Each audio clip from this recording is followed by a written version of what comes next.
And welcome back to the Denver Sports Betting Show. My fight squad never left. Ryan, Taylor, and Kendra. And this segment is brought to you by CD's Wings. Guys, get your wing order in early. Their flavor of the month this month is spicy Alabama barbecue. That's got to be gas. They know how to barbecue down in Alabama. I know it sounds crazy. I've had it. It's amazing. It's so bomb. I will have it. I feel like I might be losing some wing bets on purpose just so I can get some of these. But we have finally a pay-per-view. Hasn't it been a long time since a pay-per-view? I feel like, yeah. And a pay-per-view this big, too. Yes. Oh, yeah. 2 title fights. Yeah. Yes. A really good pay-per-view on top of that. So we're going to break down some of the fights. I would really like to start with Kevin Holland and Vicente Luque. So, yeah, on this one, this is going to be a great fight. But as a betting perspective, you can never trust Kevin Holland. I think Kevin Holland has all the skills to win this. He has a 6.5 reach advantage. But you never know what Kevin Holland's going to do when he shows up. Is he going to be laughing? Is he going to get taken down and be talking to the crowd? You never know. So my pick is Vicente Luque. I'm excited for this fight, and I wish I could trust Kevin Holland more. We say it every time Kevin Holland pops up, which is like every 3 or 4 months, right? Like the man loves to scrap. I'll give it to him. The man loves to scrap. He does. He puts on a great fight, but he's so hit or miss. And then as a bettor, like you have to look for like where the money's at. Luque's a plus 225, and with Holland that can't be trusted, you got to go with that. You got to go with the plus 225. So Luque for me. Oh wow. Vicente Luque. Holland came off of a loss against Patty the Batty, right? Recently. That was like two ago, right? Mm-hmm. That was shoot, I'm behind.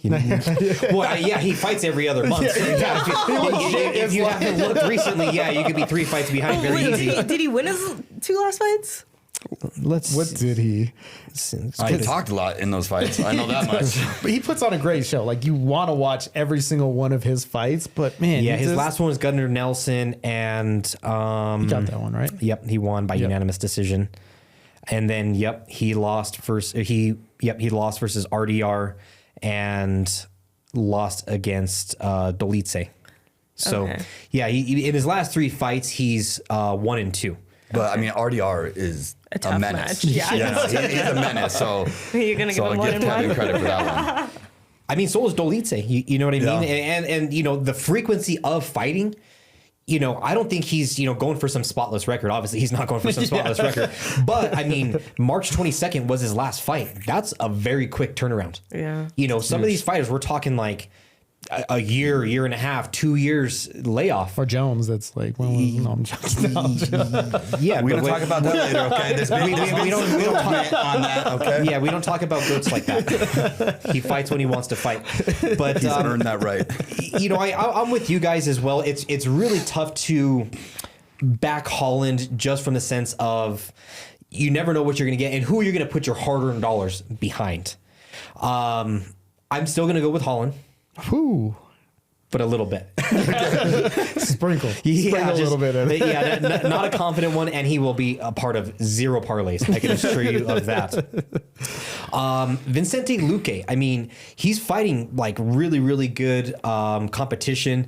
Garimbo Buckley, who's actually coming up, he lost by TKO, and Rafael Dos Anjos. So let's see. His last fight was back in December. So 04, yeah. Yep, 24, not 04. Oh, good call. Yeah, that's 20. I was like, wait a second. He's not that old. He's old, man. I need to check that age again. So he's 2-3 in his last fight. So. I mean, so close. They match up so very close. Well, yeah. And like with that, like I said, you got to go with the value. You got to go with the plus money here since it's so close, as a wise man once said, right? Yep. A wise man did say that, and then he went immediately against his own advice. So it'll be one to watch, but like I said, bet wisely. Yeah. Don't load up on that one because you never know what you're gonna get. The next fight, I know Taylor, you have a lot to say about this one. Kevin Gastelum versus Joe Body Bags Pyfer.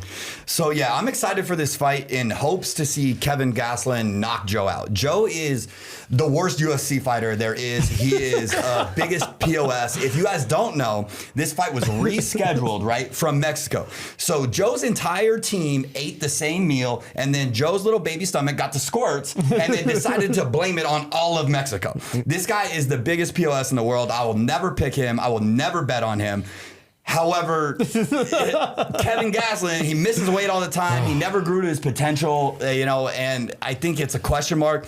I would say don't bet on this fight at all. But yeah, I hope to see Joe get his lights knocked out in a very, very violent way.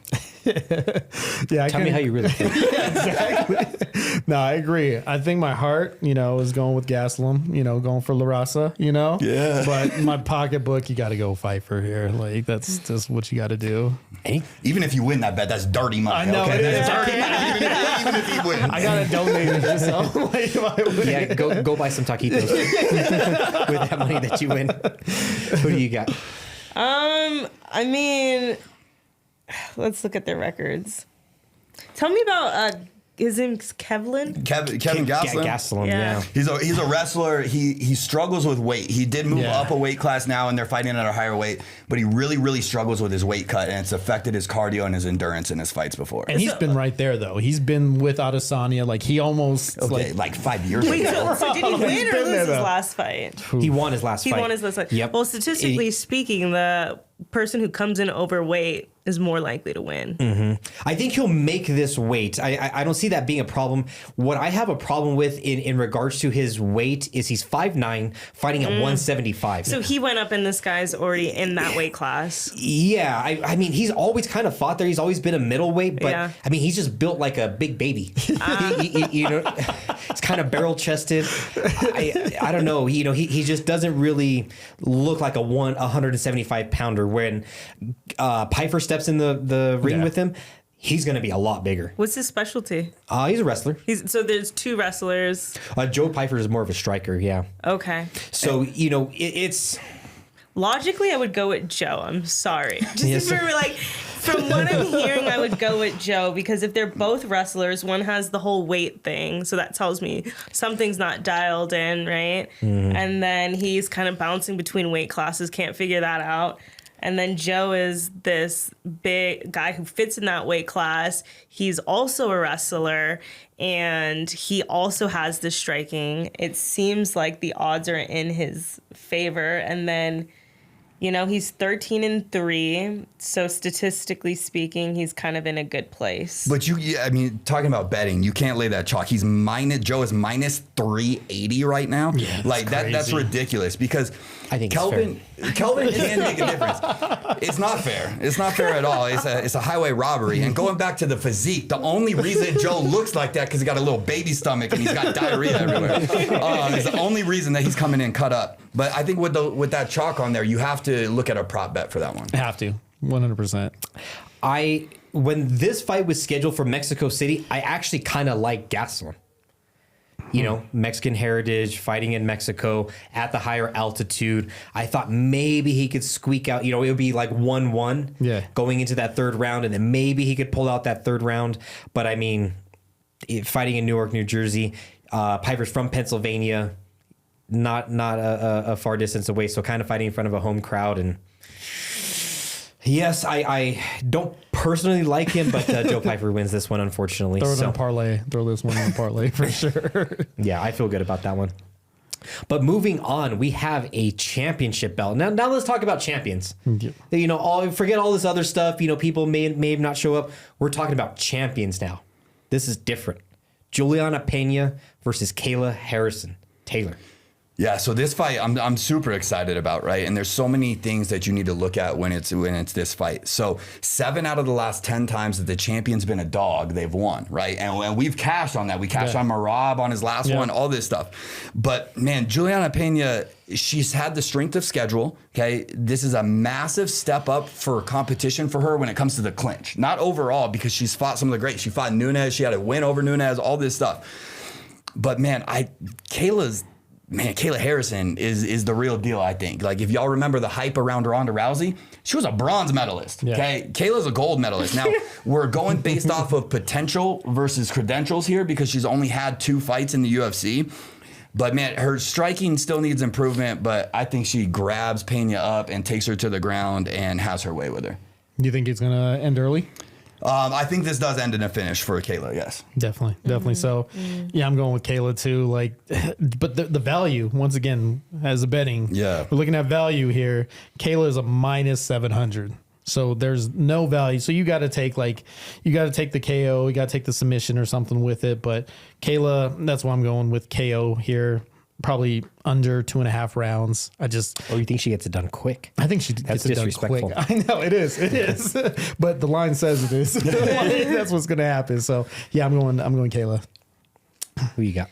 I also got Harrison for this. I mean, there's always talk about like what is the greatest base for MMA, and I always believe that the greatest base is your size and mass and strength. Like the greatest base is strength, and Kayla is just massive for the weight class, and she has a level of athleticism that Pena just doesn't have.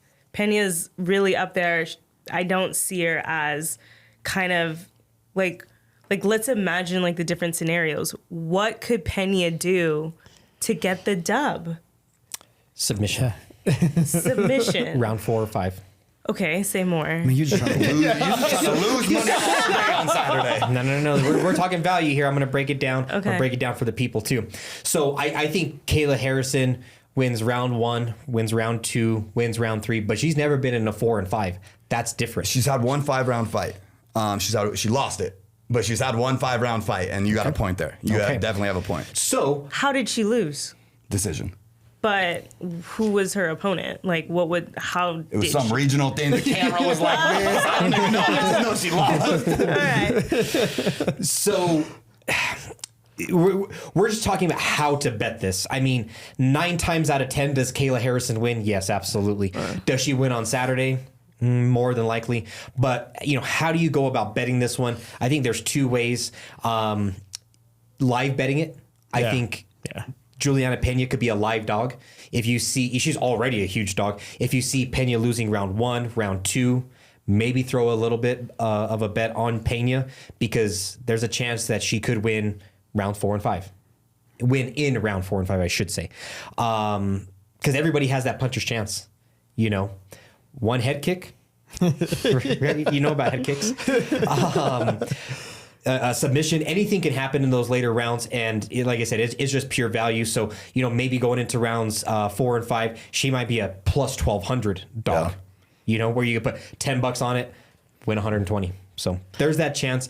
Do I think it's going to happen? No. But like I said, we are a betting show, and there's a big difference between picking who you think will win and how you bet these cards. So 100%.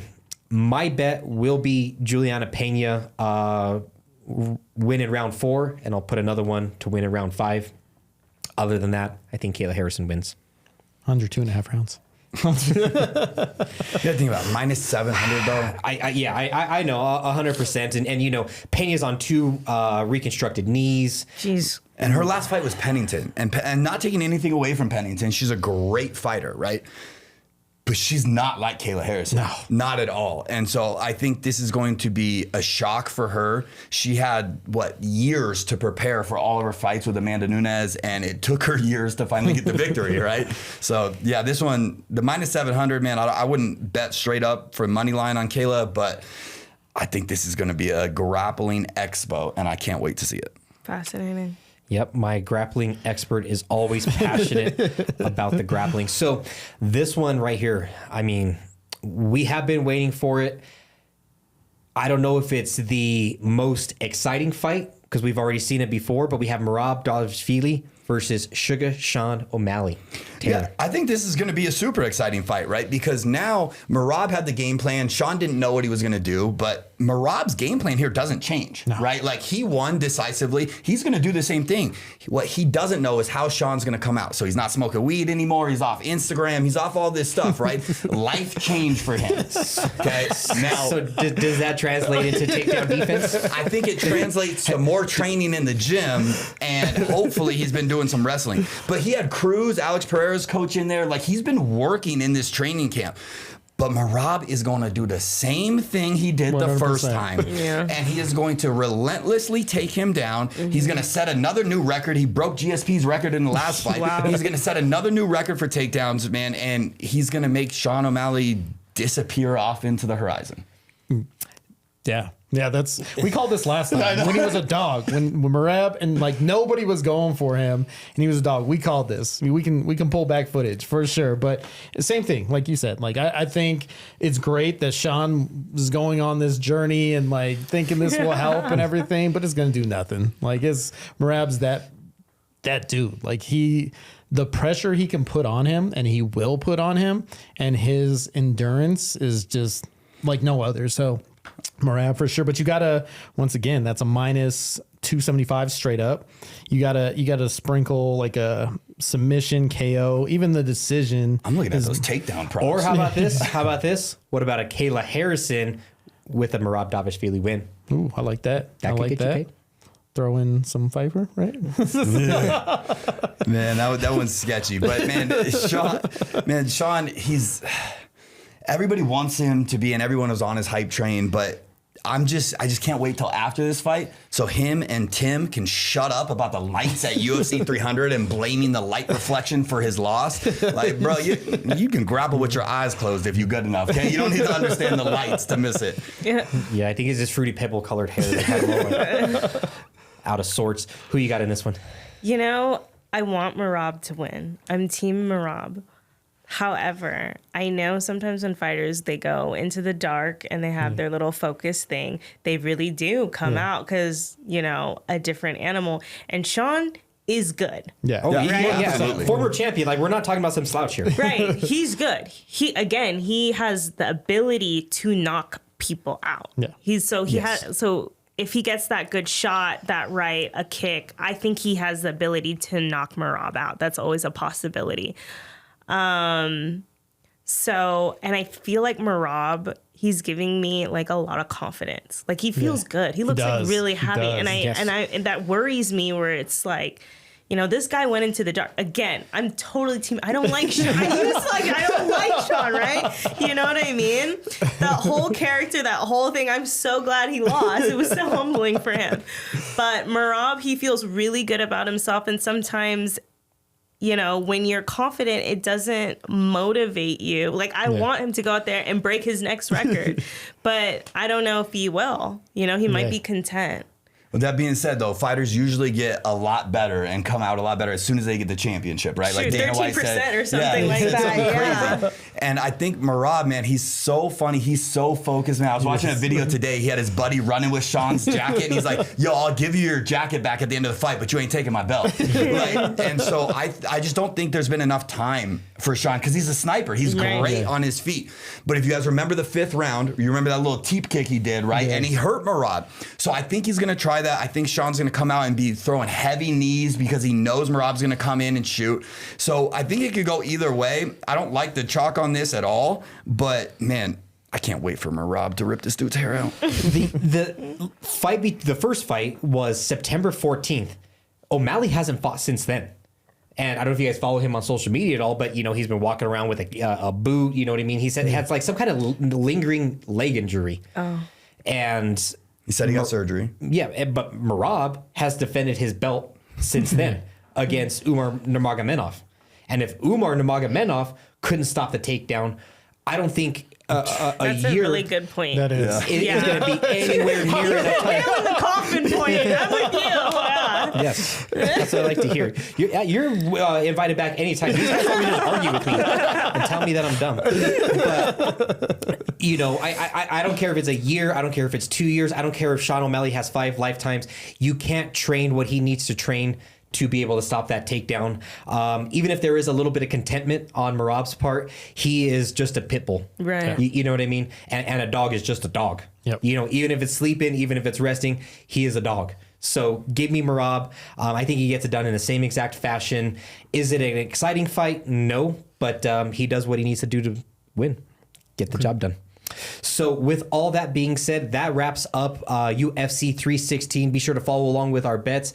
And before we go, I wanted to give you a quick second because I know you have some great sponsors and people around you that you wanted to shout out. Okay, so I want to shout out Denver Muscle Therapy for their neuromuscular work. That training has been phenomenal, and also Connected Brain Counseling for the brainwave optimization training for athletic performance. So thank you so much. Absolutely. And would you say those two things went into that head kick knockout? Actually, I started doing them in November of 2024. So the fighter that you saw on that clip is I'm completely different from that person. I think I'm way better, way more dangerous. So Your kick pretty dangerous. You made it. You turned on that dangerousness. You might kick somebody's head off. Yes. So with all that being said, thank you everybody for joining us. Be sure to tune in and don't go anywhere because we are back with the Denver Sports Betting Show talking about all the other sports you need to follow along for the rest of the week.